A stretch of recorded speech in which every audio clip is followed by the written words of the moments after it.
Halo, apa kabar Anda semua? Semoga selalu dalam keadaan sehat walafiat, tetap semangat dan walaupun saya tahu bukan semangat sih yang terjadi sekarang, malah banyak yang marah-marah. Tapi sebelum marah-marah, kita ngobrolin dulu ya. Hmm. Assalamualaikum warahmatullahi wabarakatuh. Nah, kita sekarang ketemu lagi dalam program Off the Record, membaca berita di balik berita bersama kami, saya Hesbun Arif. Dan saya Agibeta senang sekali menjumpai Anda. Yuk kita marah-marah, tapi kita tetap pengen tahu ya. Iya, iya. Ya, ini Kita harus kelihatannya, Mbak, ini. soal tapera ini rame banget ya, jadi trending topik dan media sosial tuh heboh banget. Tapi saya kira mungkin ada baiknya kita sekarang ini pokoknya bedah tuntas soal tapera ya, Mbak Agi ya. Bagaimana Ya. sebenarnya tapera itu, bagaimana sejarahnya dan bagaimana pengalaman sebelumnya, karena ini kan bukan yang baru ya, ada namanya taperum sebelumnya, Mbak ya, kayak yang khusus untuk ASN. Ya. Apakah Mm-mm. kemudian itu duitnya bisa dicairkan? Kalau dicairkan, apakah cukup untuk membayar membeli rumah? Itu Mm-mm. banyak hal yang saya kira ngomongin itu aja kita udah panjang banget ya Mbak Agi. Mari kita bahas soal itu ya Mbak Agi ya.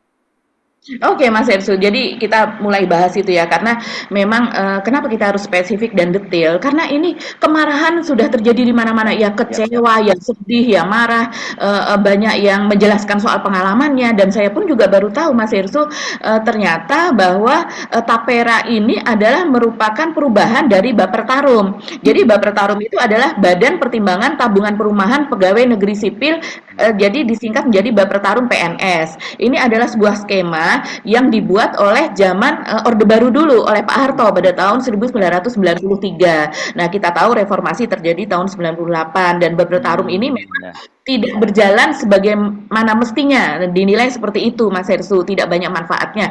Tapi para PNS ini terus saja dipotong uangnya untuk Bapertarum tersebut. Nah, kemudian di masa Pak Jokowi pada periode pertama tahun 2016, Bapertarum ini mulai diinisiasi untuk berubah namanya menjadi BP Tapera itu tadi, yaitu Badan Pengelola Tabungan Perumahan Rakyat. Begitu Ya, ya. kisahnya. Nah, ini sekarang ini kalau kita menyimak kemarahan di media sosial, ada yang saya kira pokoknya sekedar marah aja gitu. Tapi banyak juga yang punya pengalaman yang menarik saya kira yang Mbak Agi ya. Jadi saya kira Ya. pengalaman ini penting karena kan kemarin kita juga singgung bahwa orang ini ini soalnya satu, bahwa pungutan-pungutan ini, potongan-potongan ini akan memberatkan para pekerja terutama ya. Kalau pengusaha juga ikut-ikutan marah, oke, tapi bukan bahasan kita deh. Bahasan kita soal pekerjanya, karena situasinya sekarang ini memang sedang sangat berat. Banyak sekali yang terjadi PHK. Ini kan orang yang kena PHK kayak dianggap ini ngece gua, ngenyek gue ya, gua udah kena PHK malah ada boro-boro mikirin soal tapera gitu, bisa eksis saja udah lumayan. Kan itu banyak kasus semacam itu ya Mbak Agi. Kemudian juga potongan-potongan juga itu sekarang ini kan juga cukup banyak gitu angka, terus kemudian kebutuhan hidup sehari-hari juga mulai naik, soal mulai dari beras, minyak, sembako, pokoknya semua mahal gitu. Ya, itu Ya. satu, ada problem kesulitan ekonomi rakyat. Yang kedua, saya kira soal kepercayaan publik terhadap pemerintah juga. Kan gitu ya, Mbak Agi. Banyak kasus sebelumnya kita bahas, misalnya kasus Al Sabri, Taspen, uang pensiun, Pelindo dan sebagainya yang dikorup itu kan. Jadi rata-rata nggak aman lah dana-dana semacam ini dikelola oleh badan-badan seperti itu. Bahkan kalau kayak Asabri itu kan sebenarnya itu internal ya, yang melakukan pengawasan juga dari kalangan internal, tapi juga masih bisa digarong juga oleh para pengelolanya kan begitu. Nah, di tengah situasi itu sekarang Pak Jokowi di masa akhir jabatannya, kemarin baru ribut-ribut UKT, sekarang tiba-tiba ngomongin Bapera kan gitu ya. Jadi habis habis saya baca habis UKT terbitlah Bapera, bukan? Dan disebutnya bukan bukan badan badan perumahan rakyat, tapi badan penderitaan rakyat, disebutnya begitu. Ada juga yang menyebutnya Badan Penipuan Rakyat. Ini Oh iya, iya, iya. macam-macam. Macam tapi intinya seperti itu ya. Intinya mari kita bedah supaya apakah betul ini cuma dalam tanda sering kita istilahkan suuzon saja dari orang yang tidak lagi percaya terhadap pemerintahannya Pak Jokowi, atau ini memang realitasnya sebenarnya ini banyak nggak masuk akalnya. Dan yang protes ini saya kira termasuk di antara 58 orang, 85% kemarin yang memilih Prabowo loh ya, gitu ya Mbak Gia. Banyak ya di antara mereka yang di situ ya. Iya, para pemilih Prabowo atau para pemilih 02 lagi dicari-cari betul ini di media Hmm. sosial, Mas Hersi. Hmm. Jadi Hmm. mereka tanyakan, "Mana nih tanggung jawabnya?" Begitu kan. Apakah Dan mereka sudah dijawabnya tahu ini? dijogetin aja, Ya. katanya gitu ya. Ayo, ayo gas gitu ya. Iya. Jadi ini memang sesuatu yang tidak diprediksi sebelumnya, Hmm. walaupun sebetulnya ini sudah di PP soal tapera ini begitu sudah ditandatangani pada tahun 2020. Bahkan persiapannya pada tahun 2016 itu sudah mulai masa transisi dari Bapertarum itu tadi kepada tapera. Tapi ketika itu memang banyak sekali tentangan gitu. Jadi menentang perubahan tersebut, Mas Ersu. Jadi rupanya digodok-digodok. Nah, sekarang lah saatnya menuju ke tahun 2027. Jadi karena ada rentang waktu 7 tahun ketika ditandatangani dari tahun 2020 tersebut dan harus sudah dilaksanakan pada tahun 2027 termasuk oleh karyawan swasta. Bila sebelumnya Bapertarum itu diikuti oleh PNS, TNI, Polri apa dan sebagai ASN gitu ya, maka ini sekarang merambah kepada swasta. Nah, tadi dikatakan memang kalau namanya pengusaha ya biarinlah, tapi sebenarnya nggak bisa begitu juga Mas Hersu. Karena pengusaha itu ada yang memiliki karyawan, ada yang 5.000, 10.000, bahkan ada yang 50.000.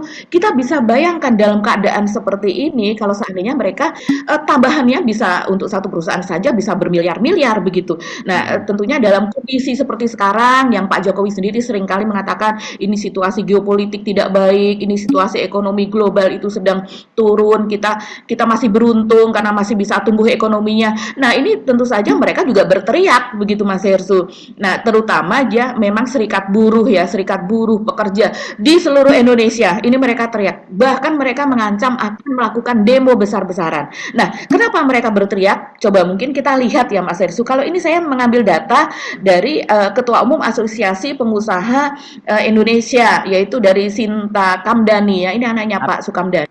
Ya. Sinta Kamdani ini kelihatannya bukan, Mbak? Bukan anaknya, bukan. Lain lagi ya Mas Hersu. Beda, bukan anaknya Pak Kamdani. Ini dari ketua Apindo ya. Karena kalau itu dari ketua. Oh, itu Sukamdani. Oh, baiklah. Ini masih muda ya. Ini masih lebih muda daripada usia anak Pak Sukamdani yang lain. Oke. Nah, dari Ketua Umum Asosiasi Pengusaha Indonesia, Sinta Kamdani, dia mengatakan ya Mas Hersu, dan dia pun sudah bersurat kepada Pak Jokowi katanya, sejalan dengan Apindo, Serikat Buruh rupanya juga sudah berkomunikasi dengan para pengusaha ini, yang mereka menolak pemberlakuan program tapera ini karena dinilai memberatkan begitu ya. Dan kemudian yang pertama menurut Apindo yaitu soal kesejahteraan rakyat dengan adanya ketersediaan rumah ini sebetulnya itu bisa diatasi atau bisa digunakan manfaat perluasan layanan atau MLT disebutnya, yaitu manfaat layanan tambahan dari yang kemarin kita sebutkan dan sudah diskusikan, yaitu dari jaminan hari tua dari BP Jam Sostek begitu. Jadi rupanya dari BP Jam Sostek ini sudah ada jaminan hari tua yang dimana di dalamnya itu menyangkut soal bisa diambil uangnya itu untuk DP perumahan atau untuk membeli rumah begitu Mas Hersu. Nah, tambahan beban bagi pekerja yang 2,5% dan pemberi kerja 0,5% itu tidak diperlukan karena sudah ada sumber pendanaan juga dari BPJS Ketenagakerjaan yang ternyata di dalamnya pun juga sudah terkandung soal perluasan jaminan itu tadi gitu untuk manfaat layanan tambahannya.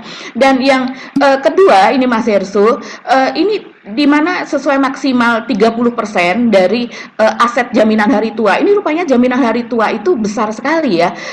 Untuk saat ini aja ada 460 triliun itu Mas Hersu yang terhimpun. Nah, dari 30% dari 460 triliun atau 138 triliun itu sesuai peraturan bisa digunakan manfaatnya untuk perumahan itu tadi begitu. Jadi bisa diambil oleh para buruh, para pekerja, para karyawan gitu ya yang sudah dipotong selama ini setiap bulan dan masuk ke dalam jaminan hari tua tersebut begitu.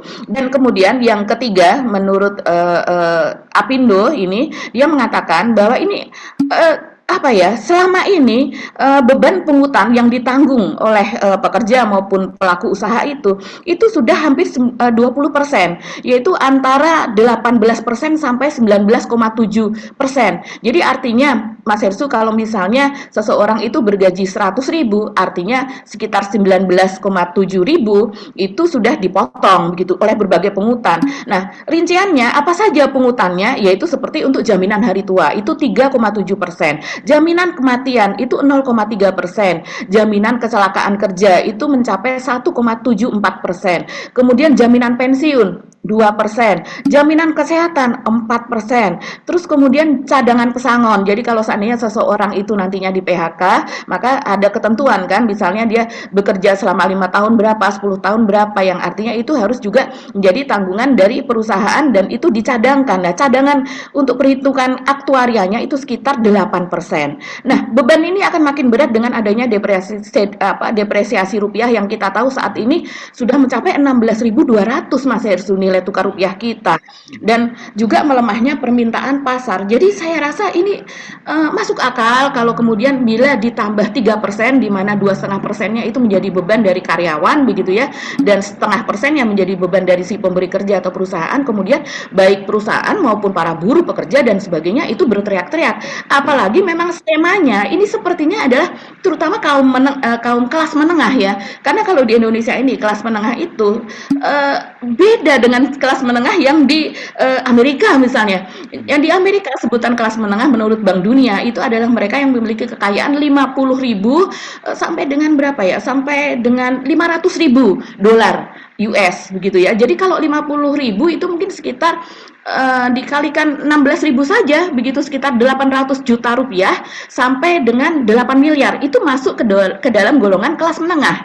Sementara kalau di Indonesia kelas menengah itu mereka yang spending money-nya itu mencapai sekitar 1,6 juta begitu. Jadi misalnya seseorang itu mengeluarkan uang setiap bulannya begitu ya untuk kebutuhannya sekitar 1,2 sampai dengan 1,6 juta, maka itu sudah dimasuk ke dalam kelas menengah. Yang mereka yang menerima UMR di Jakarta itu udah masuk kelas menengah dong ya Mbak Agi ya?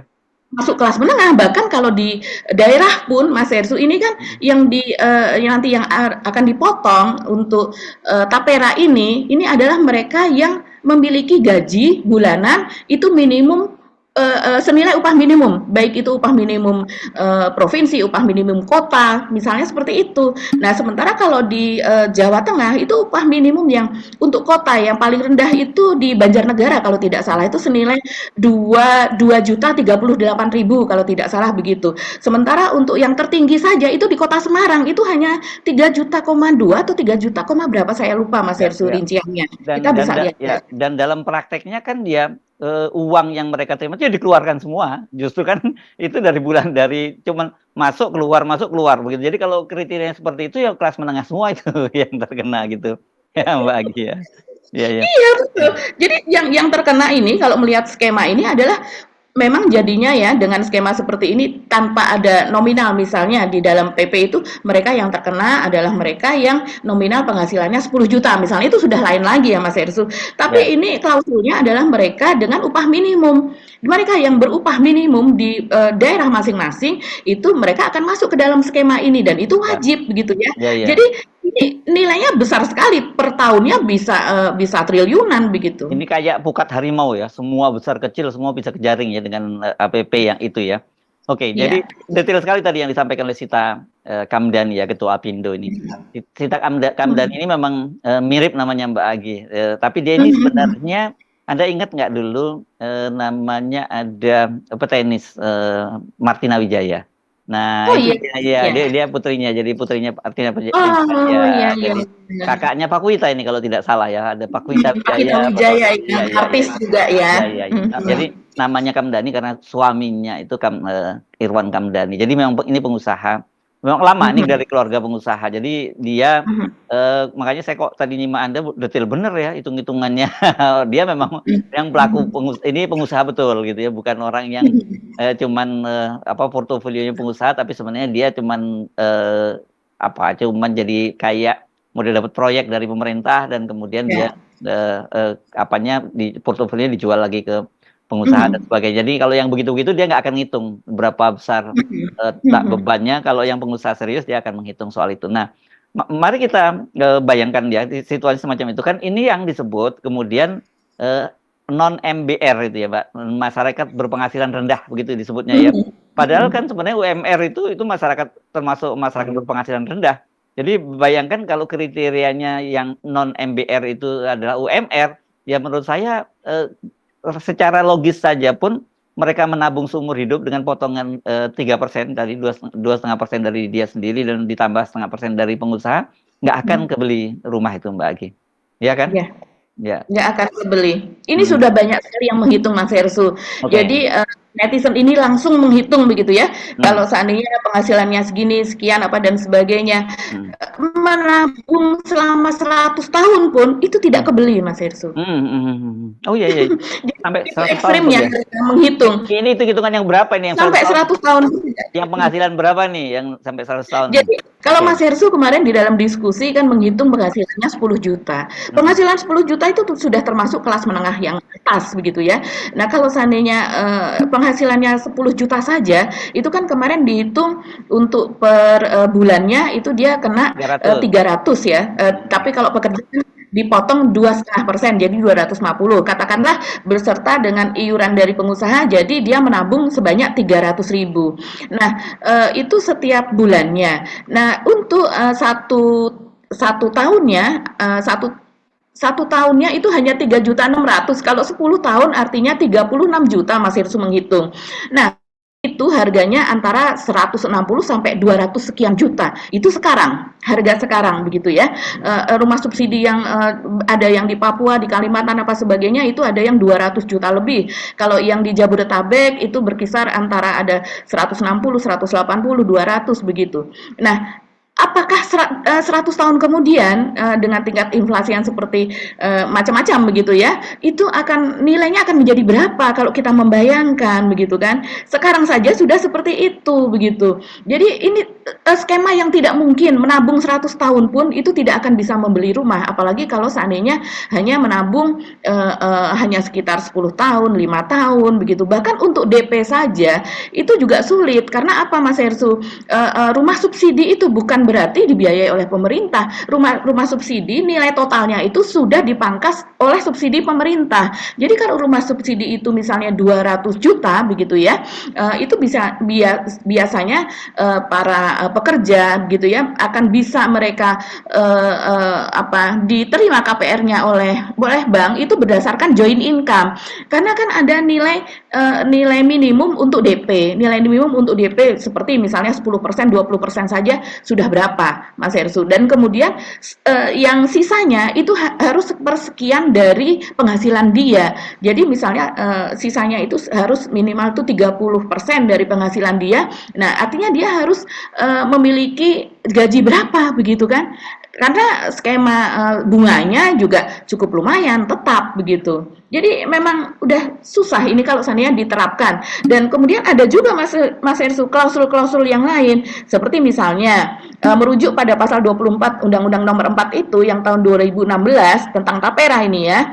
Tapera bisa dimanfaatkan untuk pembiayaan perumahan bagi peserta. Nah, tapi pembiayaan rumah seperti apa? Yaitu satu, hanya untuk pembelian rumah milik baru. Jadi hanya untuk rumah milik dan baru, dan kemudian untuk pembangunan rumah dan perbaikan rumah. Ada lagi turunannya di bawahnya. Untuk pembiayaan pembelian perumahan tidak boleh dipakai secara asal. Jadi penggunaannya dilakukan ada syarat lagi untuk membeli rumah pertama. Jadi kalau seandainya kita sudah memiliki rumah, tidak boleh kita membeli rumah yang kedua. Padahal mereka yang sudah memiliki rumah juga tetap wajib untuk menabung tapera ini. Jadi artinya mereka tidak memiliki kesempatan, misalnya saya sudah memiliki rumah dan saya karyawan, saya tetap nanti akan dipotong untuk tapera. Tapi saya tidak memiliki kans atau saya tidak memiliki kesempatan untuk membeli rumah. Karena itu artinya adalah rumah kedua. Karena saya sudah memiliki rumah. Begitu. Dan kemudian yang berikutnya hanya diberikan satu kali saja. Jadi selama masa tabungan yang puluhan tahun itu hanya satu kali saja kesempatannya diberikan. Dan yang ketiga, mempunyai nilai besaran tertentu untuk tiap-tiap pembelian rumah. Satu lagi Mas Hersu, besaran tertentu seperti apa begitu ya. Nah, ini ditetapkan dalam pasal 38 PP Tapera. Satu, mempunyai masa kepesertaan paling singkat 12 bulan. Yang kedua nih, termasuk golongan masyarakat berpenghasilan rendah. Jadi hanya masyarakat yang berpenghasilan rendah saja yang bisa mengambil dana tersebut begitu. Dia menabung dan kemudian dia mengambilnya. Yang artinya di mana? Jadi memang skema ini adalah skema dari mereka yang dianggap berpenghasilan lebih tinggi digunakan untuk mensubsidi mereka yang berpenghasilan rendah akibat dari ketidakmampuan pemerintah untuk menyediakan papan murah untuk rakyat. Kalau saya lihat seperti itu.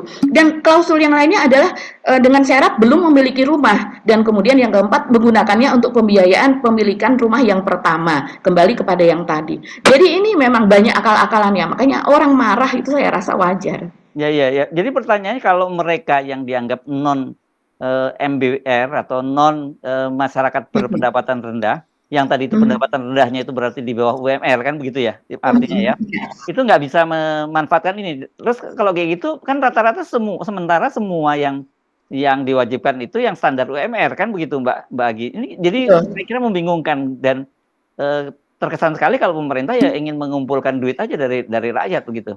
Dan kemudian yang Nah, tadi ada itu betul. betul untuk subsidi yang lebih membutuhkan, tetapi apakah ada jaminan juga bahwa betul dananya itu nanti tepat sasaran pada mereka yang membutuhkan? Bukan kamu nanti digunakan untuk hal-hal yang lain? Karena kita tahu ya Mbak Agi, begini-begini nih ya, ini kan duit gede banget ya, dan duit paling mudah karena dikumpulkan, terutama kalau kayak pegawai negeri, Polri, TNI itu kan gampang banget langsung dipotong. Terus perusahaan saya kira kerja di karyawan juga bisa dipotong.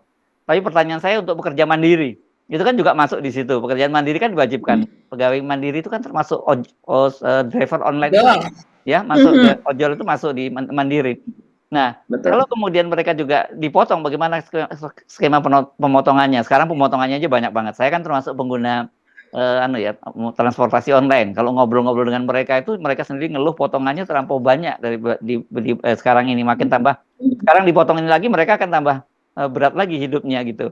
Ini memang agak jadi aneh banget menurut saya ke undang-undang ini dan apa di balik ini semua kecuali kesimpulannya tadi bahwa banyak yang menyimpulkan ini cara pemerintah untuk mendapatkan fresh money yang mudah banget kan gitu. Karena bayangkan Mbak Agi ya, dalam banyak kasus kita tahu ya, lembaga-lembaga seperti ini itu biasanya jadi rebutan perbankan loh nantinya. Karena banyak sekali duit nganggur kan Mbak Agi ya. Duit nganggur Betul. banyak banget dan kemudian perbankan membutuhkan itu untuk likuiditas mereka.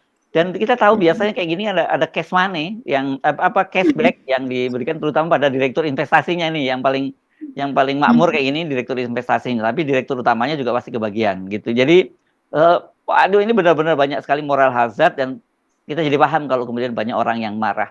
Tapi ada juga kan pengalaman Mbak, ini asumsi ya Mbak ya. Tapi kan tadi ada cerita bahwa ada namanya Bapetarum dan itu kan sudah berlangsung sejak tahun 93. Artinya sekarang ini harusnya sudah ada yang bisa yang jatuh tempo yang bisa menggunakan itu ya. Sekarang kalau 93 berarti sudah berapa ini? Sekarang sudah 31 tahun ya yang sekarang ini ya. Dan itu Iya. udah berhak untuk memanfaatkan dana dari Bapetarum itu. Kan ada kita baca juga yang punya pengalaman semacam itu dan kemudian ternyata dia putus asa dan memutuskan nggak ya udahlah nggak usah diurus lagi gitu. Iya, Mas Ersu. Jadi ini saya lihat ada di media X ya, ada di Twitter begitu. Respons underscore ID. Nah, dia menulis seperti ini, Mas Ersu. Kala ibu capek klaim tapera, ya sudah hitung-hitung sedekah sama pemerintah. Waduh, sampai segitunya loh, Mas Ersu. Dan ini dia menceritakan kronologisnya seperti ini. Jadi akun viral nih atau val underscore Fani ini mengatakan menceritakan soal ibunya. Dia menulis seperti ini Mas Hersu. Ibu punya tapera, pensiunan PNS selama kurang lebih 30 tahun. Saya tahun kemarin sempat disuruh ngeklaim karena kondisi yang mendesak. Jadi memang sekarang karena Bapetarum dari pada tahun 2016 itu sudah berubah menjadi tapera, mereka menyebutnya sekarang tapera bukan Bapetarum. Kemudian dilanjutkan, saya coba urus, cuman karena kebagi waktu sama kuliah dan kerja, jadi agak keteteran. Cuman dari proses dan info yang sudah saya dapat dan ikuti, dia mengatakan seperti itu, dilanjutkan oleh dia, itu semua susah dan jelimet. Dan mau tahu berapa total tapera seorang PNS yang sudah bekerja selama bertahun-tahun sejak adanya tapera buat PNS? Total hanya 8 juta lebih dikit. Nah, ini mungkin juga gaji ibunya juga tidak terlalu tinggi, Mas Hersu. Seperti misalnya yang di Jawa Tengah, seperti di Banjarnegara, yaitu upah UMK terendah di Jawa Tengah ya, itu sebesar 2.038.000 sekian. Ya, Itu kalau dipotong 2,5% hanya sekitar 50 ribuan. Ya, 50 ribuan itu per bulannya begitu, Mas Hersu. ya, tapi Nah, sebentar, ini saya salah sebentar. Namanya PNS pasti tidak sekecil UMR, Mbak, sekecil-kecilnya PNS gitu. Tapi hasilnya ternyata juga seperti itu juga ya. hasilnya ternyata seperti ini begitu. Dan kemudian total hanya 8 juta lebih dikit. Itu pun kalau yang ngeklaim anaknya cuman bisa diklaim 3 juta. Ujung-ujungnya saya dan ibu nyerah, nggak jadi klaim. Dia mengatakan seperti itu, sedih ya. Kalau kata ibu, pas memutuskan nyerah buat ngeklaim, sudah, hitung-hitung sodakoh buat pemerintah. Saya cuma bisa hela nafas dan sendiko dawuh ngikut aja. Dia mengatakan begitu. Dan ternyata tidak hanya itu saja. Ada lagi yang menanggapi Mas Ersu. Yang menanggapi ini adalah namanya Hilman Mustafa mungkin ya. Dia mengatakan seperti ini. Wah, sama persis kayak di daerah saya.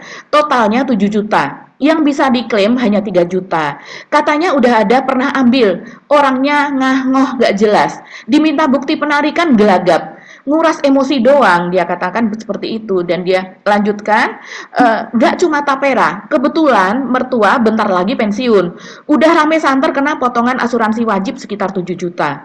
Kalau nggak tanda tangan asuransi, dana pensiun ditahan. Kalau udah banyak yang nyerah, tanda tangan asuransi nggak jelas itu. Akal-akalannya tuh ada aja. Jadi banyak yang menyerah, akhirnya tanda tangan saja terhadap potongan tersebut. Jadi ini memang banyak sekali ya Mas Hersу sebetulnya problem seperti ini begitu, tapi mereka kan bingung mau Ya. mengadu kemana begitu. Ya, saya kan mikir juga adalah salah satu klausulnya, saya lupa pasalnya berapa, disebutkan bahwa untuk non MBPR itu bisa Ya, mengambil dana itu tadi adalah ketika masa kepesertaan dalam TAPERUM itu berakhir. Kapan masa itu berakhir? Ketika dia pensiun atau sudah memasuki usia betul, 58 tahun begitu.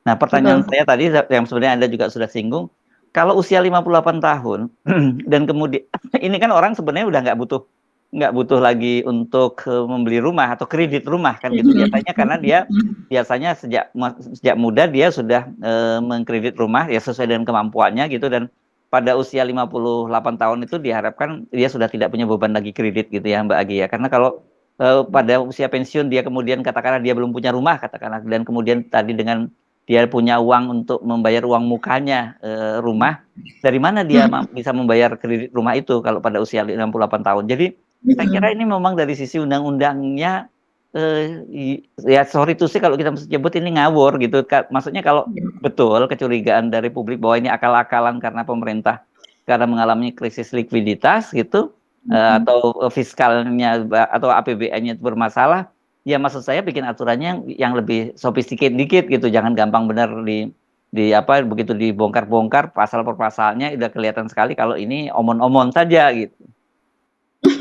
Iya, yang dimaksud oleh Mas Hersu tadi, ini saya cari ya, ada linknya, itu adalah berdasarkan pasal 23 PP Tapera, yaitu ada 4 hal yang menyebabkan kepesertaan Tapera berakhir, yaitu telah pensiun bagi pekerja, yang kedua telah mencapai usia 58 tahun bagi pekerja mandiri. Jadi itu tadi yang disebut Mas Hersu sebagai ojol dan lain-lain, yaitu UMKM misalnya seperti itu.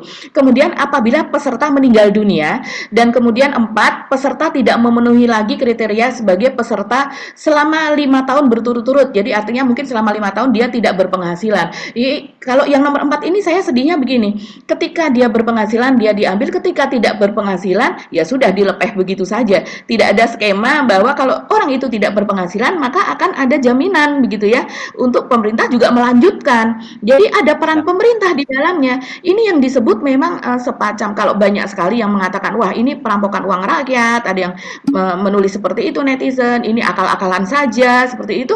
Ya ini wajar karena memang pemerintah seperti ingin mengambil kredit gitu ya, kredit poin bahwa dia bisa menyediakan rumah untuk rakyat, padahal dananya berasal dari rakyat itu sendiri. Padahal yang namanya rakyat ini sudah dibebani pajak begitu. Setiap kali dia membeli sesuatu, kita membeli air mineral saja itu sudah dipajaki. Kita membeli apapun, membeli permen itu sudah termasuk ada pajak di dalamnya. Belum lagi sebagai pekerja yang dipotong itu tadi sampai dengan 19%. Kemudian sekarang ditambah ini, yang kemudian manfaatnya bagi dirinya sendiri itu seperti yang kita lihat manfaatnya apa begitu Mas Hersu. Karena kalau seandainya dia sudah memiliki rumah, dia tidak bisa mengambil. Kalau seandainya dia mengambil, dia tidak termasuk ke dalam golongan yang berpenghasilan rendah. Padahal penghasilan rendah di Indonesia sangat beda dengan di luar negeri, di mana penghasilan rendah itu sekian masih setiap hari mengeluarkan hingga ratusan ribu masih dianggap berpenghasilan rendah. Kalau di sini itu tadi kelas menengah ya mengeluarkan 1,2 juta sampai 1,6 juta begitu saja masih dianggap dia sudah masuk ke dalam middle class. yaitu kelas menengah, bukan berpenghasilan rendah begitu. Jadi di sini memang kriteria untuk batas antara miskin, kemudian kelas menengah, begitu memang tipis sekali. Makanya yang ini dulu kalau saya ingat dikatakan oleh Tom Lembong atau dikatakan oleh Pak Anies apa dari 01 ya, dia mengatakan tidak ada yang mengurusi kelas menengah. Padahal kelas menengah ini adalah yang paling boncos-boncos kalau seandainya terjadi sesuatu, terjadi kebijakan yang ngawur seperti ini. Karena kenapa? Karena kalau kelas yang di bawah mereka masih dapat bansos, mereka masih dapat BLT, mereka masih dapat macam-macam Mas Hersu. Belum dari bantuan dari pemerintah setempat. Walaupun kita juga tidak mengatakan ya bahwa itu artinya mereka bersenang-senang, enggak gitu ya. Tetap itu adalah hak mereka sebetulnya. Dan kemudian kelas atas sudah pasti bisa menghidupi dirinya sendiri, apalagi dengan berbagai fasilitas dari pemerintah. Yang kelas atas malah ada pembebasan pajak ini itu begitu dan sebagainya. Nah kelas menengah ini begitu terjadi sesuatu mereka terkapar karena nggak ada bantuan untuk kelas menengah. Ya. Kelas menengah ini adanya dipajaki, dianggap kaya begitu. Jadi yang dibantu oleh pemerintah itu betul-betul yang di bawah, yang bansos, atau yang ya pengusaha-pengusaha gede dengan berbagai macam fasilitasnya tadi yang diberikan ya, insentif-insentif dan sebagainya. Jadi dilihat dari sini saja kita jadi paham ya kenapa kemudian banyak sekali orang yang marah gitu ya. Kalau di media sosial ini caci makinya nggak keruan ini, Anda bisa membacanya sendiri. Seperti biasa saya suka senyum-senyum sendiri kalau membaca komentar itu, walaupun sekarang ini kelihatannya kita nggak bisa senyum ini. Orang pada marah semua kan gitu ya Mbak Aki ya. Ya, Iya, pada marah semua Mas Hersu. Ini ya. seperti misalnya ya, ini saya pilih ini yang sudah baik-baik lah, yang kata-katanya nggak ini ya. Seperti misalnya mengatakan ini, yang dukung 02 jangan banyak bacot, telan aja tuh bulat-bulat saking marahnya gitu ya. Rezim kayak gini masih banyak aja yang dukung sampai akhirnya lanjut ke anaknya, cuma bisa geleng-geleng kepala deh. Iya, dan sementara netizen lainnya mengatakan seperti ini, udah deh nggak usah mikir jauh-jauh, gue yakin tapera itu nggak ada hubungannya sama rumah untuk rakyat. Ini tampaknya banyak yang pesimis ya.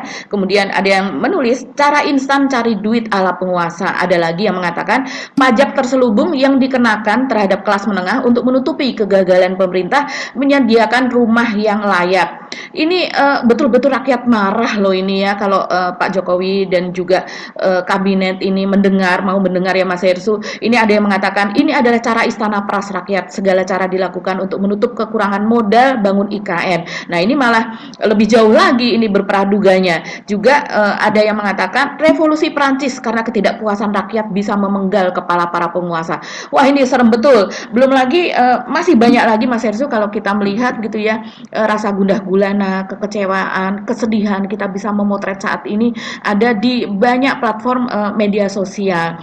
Belum lagi mereka kemudian mengatakan bahwa baru saja suaminya di PHK, ada yang mengatakan kontrakannya naik, ada yang banyak sekali keluhan-keluhan yang akhirnya mengikuti masalah ini begitu. Jadi kita memang tidak sedang baik-baik saja, bahkan berdasarkan catatan di Jawa Barat saja itu pekerja yang di PHK itu sudah ribuan Mas Hersu, belum di tempat yang lain karena memang tren PHK pada tahun 2023 itu memang melonjak tinggi, bahkan pada bidang teknologi yang sebelum ini hampir tidak tersentuh PHK itu ternyata bidang-bidang teknologi besar begitu, industri itu juga melakukan PHK. Nah, tren di 24 ini kalau saya melihat itu masih terus berlanjut, apalagi dibebani dengan hal yang seperti ini.